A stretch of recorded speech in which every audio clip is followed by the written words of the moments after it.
Before she said the words, I thought Tuesday nights were harmless, quiet, forgettable, the kind of evening that slips past without leaving a mark. But at 11 p.m., sitting on the hallway floor outside apartment 4D, mascara streaked down her cheeks and her teacher's cardigan still buttoned wrong, Claire Bennett shattered that illusion with 5 words that sounded like a verdict. "No one wants to marry me." She said it once, then again, like repeating it might make it truer or easier to carry. I was standing there with a stack of mail crushed in my fist, watching the woman I'd loved in silence for 18 months fall, apart in a dimly lit hallway that smelled like old carpet and reheated dinners, and something in me broke open. Claire Bennett was 28, an elementary school teacher who watered the hallway plants every Saturday morning without fail. The kind of woman who noticed small things and cared for them, even when no one was watching. She looked up at me with gray, eyes dulled by too much loss for someone so young, and said my name like it hurt. "No one wants to marry me, Derek. I'm Derek Sullivan, 34, pediatric oncology nurse. Widower, the guy in 4C who'd been in love with her since the day she moved in and nearly knocked me over with a watering can." I heard myself answer before fear could stop me. 2 words I'd been swallowing for months. I do want to marry you, Claire. I do." She stared at me like I'd fired a gun instead of spoken love. Her body went rigid, breath-catching, eyes wide with something close to terror. Then she did the one thing I never expected. She ran, not emotionally, not metaphorically. She scrambled to her feet, fumbled her keys with shaking hands, and fled into her apartment like I was something dangerous, something she had to escape. The door slammed. The lock clicked. And then I heard her crying on the other side, loud and broken and edged with panic instead of relief. I stood alone in the hallway, my proposal hanging in the air like smoke I couldn't clear, trying to understand how a woman who believed no one wanted her could run from the man who said he did. What did Claire Bennett know about marriage, about herself, about me, that made love feel like a threat instead of an answer? What she didn't know was that I already knew her secret: the cancer, the infertility, the relationships that ended the moment truth entered the room. I knew because 6 years earlier, I was an oncology nurse, holding my dying wife's hand in the same cancer center where Claire was fighting for her life. I recognized her the day she moved in next door. I'd loved her since, knowing exactly what she'd survived and exactly what I was offering when I said I do anyway, and she ran. The mail slipped from my numb fingers, bills and junk scattering across the worn carpet, a wedding invitation from my cousin landing face up like an accusation. I raised my fist to knock on her door and froze. Through the wood, I heard her voice, muffled, but clear enough to cut. Why would he say that? Why would he lie to me like that? She thought I was lying. She thought my proposal was pity or kindness or some cruel joke. If no one could want her, then anyone who said they did had to be fake. I lowered my hand and sat down on the hallway floor outside her door, back against the wall, doing something I never do. I stayed. The building hummed around me, a TV too loud downstairs. A couple arguing about milk in 3B. Ordinary sounds wrapping around an extraordinary moment. "I know you can hear me," I said quietly. "I know you think I'm lying, but I'm not going anywhere, Claire. I'm sitting right here until you believe me." Her crying stopped. I heard movement, the soft slide of her sitting on her side of the door, back to back, separated by cheap wood and fear, closer than we'd been in months. "You don't know what you're saying," she whispered. "You don't know what you'd be getting into." "I'm a pediatric oncology nurse," I said to the hallway.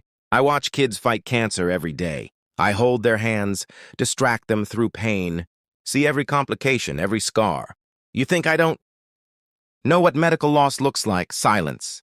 Know what cancer takes, Claire. I know about the surgeries and the things you lose forever.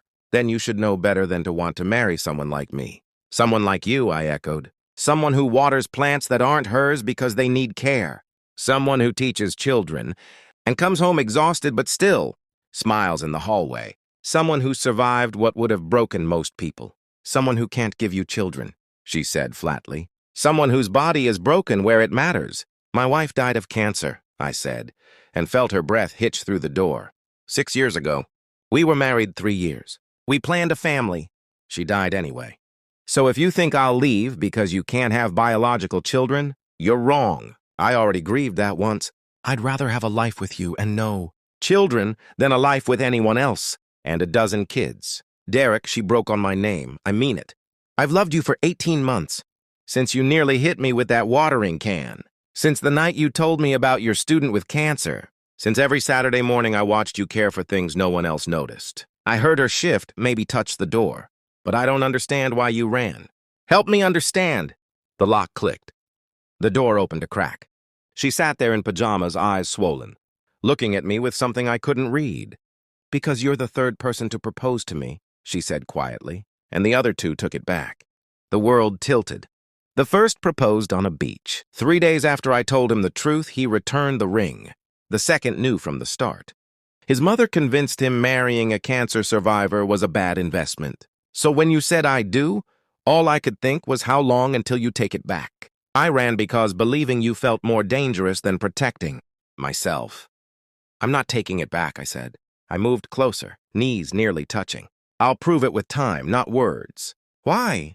She asked, searching my face. Why marry someone who expects you to leave? Because I already know you, I said. 6 years ago, Memorial Cancer Center. I saw you fight. I watched my wife die from what you survived. I recognized you when you moved in. You knew, she whispered. Yes.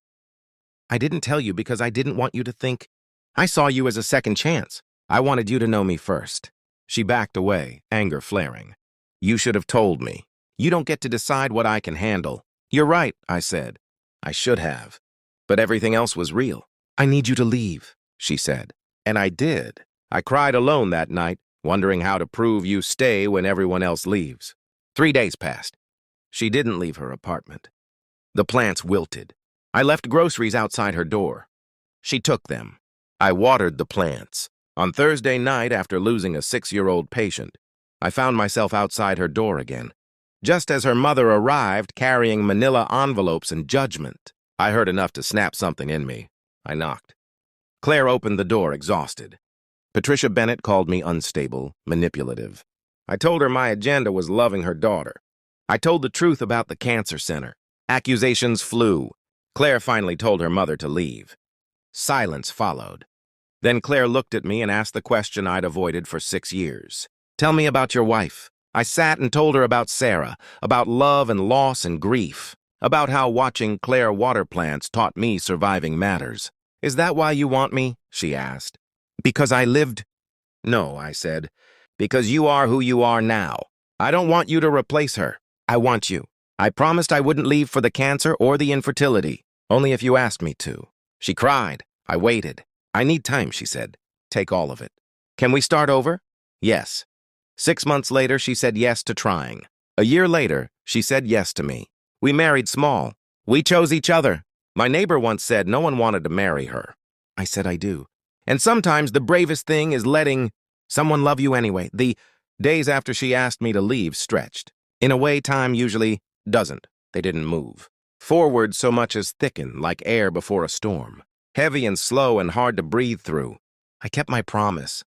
I didn't knock. I didn't text. I didn't invent reasons to run into her in the hallway. I went to work, came home, listened to the silence next door, and tried to convince myself that staying still counted as staying.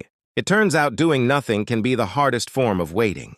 I learned the rhythms of her absence, the way I'd once learned the rhythms of hospital corridors at night. I noticed what wasn't there. No footsteps at 6:45 a.m., no soft click of her door, no rustle of keys.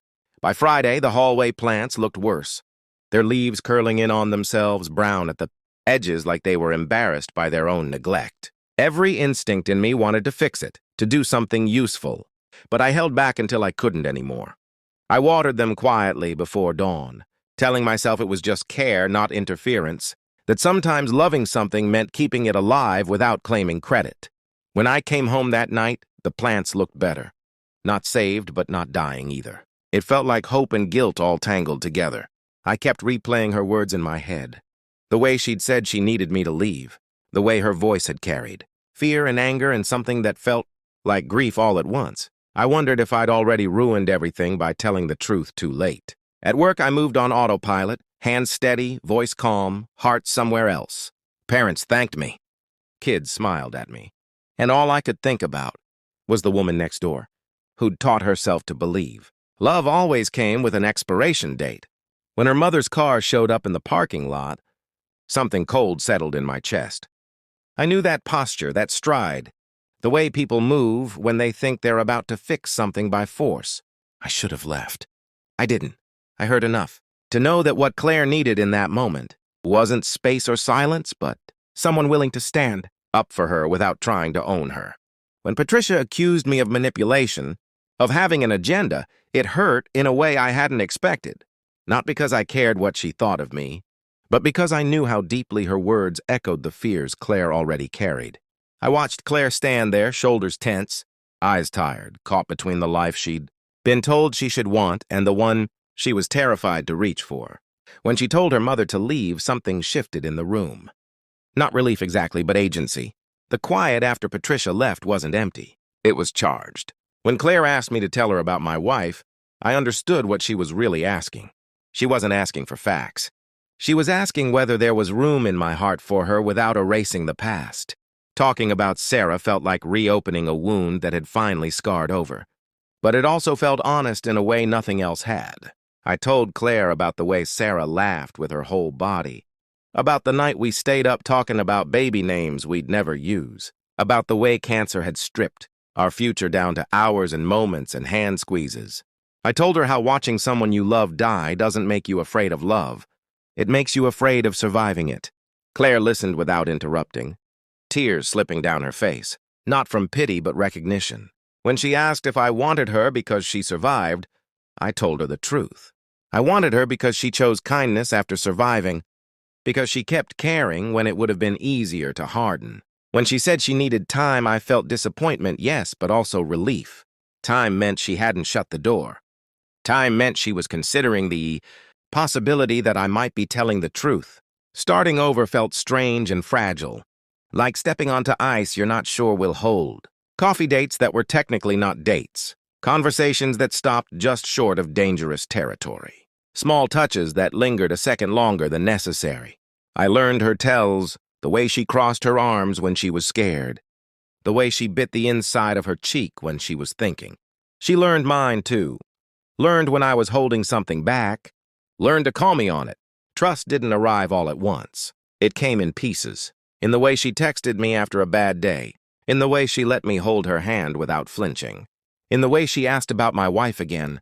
Not as a threat, but as part of the landscape of my life. Dating her felt less like falling and more like building. Slow and deliberate, each moment stacked carefully on the last. There were setbacks. Nights she pulled away, panic flickering behind her eyes. Moments I felt the urge to over-explain, to reassure too much, and had to remind myself that proving you'll stay means not. Demanding belief on a schedule. When I proposed again a year later, it wasn't in a hallway or a moment of crisis. It was planned but not flashy. A ring chosen with intention. Words spoken without urgency. And when she said yes, it felt less like victory and more like peace. Even after we married, the fears didn't vanish. They softened, loosened their grip, but they were still there, reminders of where we'd been. Some nights she woke up convinced she'd lose me. Some nights I woke up dreaming of hospital corridors and beeping monitors. We learned how to hold each other through it, how to sit with fear without letting it drive. We talked about children without forcing conclusions. We talked about the future without pretending certainty. Loving her didn't erase my grief for Sarah. It changed it. It gave it context. It reminded me that loving again isn't betrayal. It's continuation. Claire once told me that the scariest part of saying yes wasn't believing I loved her. It was believing she was allowed to accept it. I told her that the bravest thing she ever did wasn't surviving cancer. It was letting herself be chosen and choosing back. We built a life that didn't look like the picture either of us once imagined, but it was ours. And sometimes, when we water the plants together on Saturday mornings, I think about that hallway, about the woman who said no one wanted to marry her, and the man who said, I do, and sat down on the floor and stayed. By the time we were engaged, truly engaged, not in the fragile maybe we're trying sense, but in the solid, weight of a ring on your hand sense, I had learned that love doesn't arrive like a rescue, and it doesn't stay because of promises alone.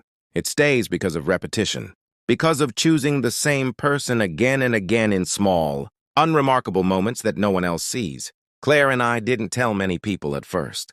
We let it live quietly between us, something warm and private, something that didn't need defending yet. She was still afraid of how easily joy could be taken away, and I understood that fear too well to rush her through it. We moved slowly, deliberately, like people who knew the ground beneath them had once collapsed and might again. There were evenings we spent on her couch, not talking, just sharing the space, her legs tucked under her, my shoulder close enough to touch but not always touching, the TV murmuring something neither of us followed. Those moments mattered as much as any grand declaration. They were proof that comfort didn't have to be dramatic to be real. She started watering the hallway plants again, right on schedule. Saturday mornings, hair pulled back, old sneakers on her feet, and the first time I watched her do it after everything that had happened, something in my chest loosened. It felt like watching someone choose life in a way that didn't ask permission. Her mother called less often after the engagement. When she did, the conversations were careful, edged with restraint, as if Patricia were waiting for the other shoe to drop. Claire handled it differently now. She didn't shrink. She didn't over-explain. She simply stated facts. I'm happy. I'm choosing this. You don't have to understand it, but you do have to respect it. I watched her say those words once, phone pressed to her ear, spine straight, voice steady, and I realized something important. Loving her wasn't about protecting her from pain. It was about standing beside her while she faced it herself. We argued sometimes, not about the cancer or the infertility, but about normal things, dishes left in the sink, my tendency to take extra shifts without warning, her habit of withdrawing when overwhelmed. Each argument scared her at first. I could see it in the way her eyes searched my face afterward, bracing for abandonment every time I stayed. Not dramatically. I stayed by listening, by apologizing when I was wrong, by coming back to the conversation even when it was uncomfortable. Slowly, the fear learned it didn't always have to be right. When we started planning the wedding, she surprised me by wanting it small. Not because she thought it would fail, but because she wanted the focus on the promise, not the performance. We chose a quiet venue, simple flowers, food that felt like home. Her students were flower girls, their excitement uncontainable, petals scattering everywhere. My coworkers stood in the back, nurses and doctors who understood more than most what it meant to choose joy after loss. Patricia attended, stiff but present, watching closely, measuring. When Claire walked down the aisle, she didn't look fragile or hesitant. She looked grounded. She looked like someone who knew exactly what she was doing. When I said my vows, I didn't promise perfection or certainty. I promised presence. I promised that I would stay curious about her, that I would keep choosing her, even on the days when fear tried to convince us both otherwise. She cried when she said her vows, voice shaking but strong. And when she said, I choose you, it felt like the most deliberate words I'd ever heard. Marriage didn't erase our history. It wove it into something new. There were doctor appointments that still made her tense, scans that brought back old shadows. There were days my grief resurfaced without warning.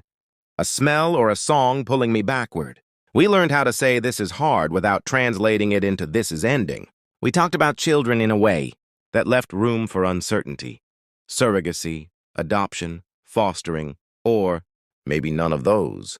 Maybe a life full of students and patients and nieces and nephews, and plants that needed watering. We stopped treating the future like a test we had to pass. We treated it like a landscape we would explore together, one decision at a time. Sometimes she would catch me watching her and ask what. I would tell her the truth.